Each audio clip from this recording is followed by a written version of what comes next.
Chennai Saidapet Alandur road பகுதியில் உள்ள ஒரு வீட்டில் திடீர் தீ விபத்து ஏற்பட்டது. வீட்டில் இருந்த 10 பேர் உடனடியாக வெளியேறியதால் அசம்பாவிதம் தவிர்க்கப்பட்டது. இது குறித்த மேலும் விவரங்களை எமது செய்தியாளர் மகேஷ் வழங்கிட கேட்கலாம். மகேஷ், வணக்கம். இந்த தீ விபத்திற்கான காரணம் என்னவாக சொல்லப்படுகிறது? முழு விவரம். வணக்கம். சென்னை சைதாப்பேட்டையில இருக்கக்கூடிய பழைய ஆலந்தூர் சாலையில பாத்தீங்கன்னா பட்டாபி என்பவருக்கு சொந்தமான ஒரு வீடு உள்ளது.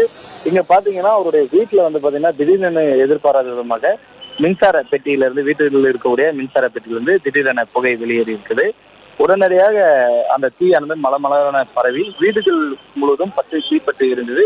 எனவே இந்த வீட்டிலே சுமார் 9 வாடகைதாரர்கள் குடியிருந்து வருவதாக சொல்லப்படுகிறது.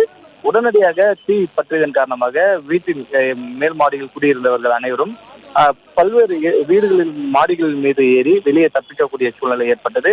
இதன் காரணமாக 10 பேர் பின்பக்கத்தில் உள்ள தோட்டத்தில் தஞ்சம் அடைந்துள்ளனர்.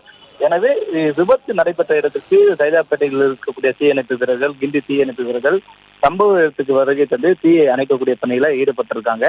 இந்த தீ விபத்து காரணமாக அருகே இருந்த வீடுகளிலிருந்து சிலிண்டர்கள் அதே போல மின்சாரங்கள் அனைத்தும் அழைத்து வைக்கப்பட்டு பொதுமக்கள் சாலைகளில் தஞ்சம் அடையக்கூடிய ஒரு ஆபத்து ஏற்பட்டது.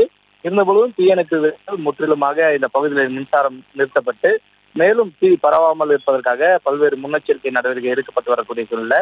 இந்த வீடுகளில் பின்புறம் அந்த தோட்டத்தில் பதுங்கி இருக்கக்கூடிய சுமார் 10க்கும் மேற்பட்ட அந்த வீடுகளில் குடியிருப்பவர்களை தீயணைப்பு வீரர்கள் ஏணிகள் மூலமாக மீட்கக்கூடிய நடவடிக்கைகளை ஈடுபட்டு தான் பார்க்க முடியுது.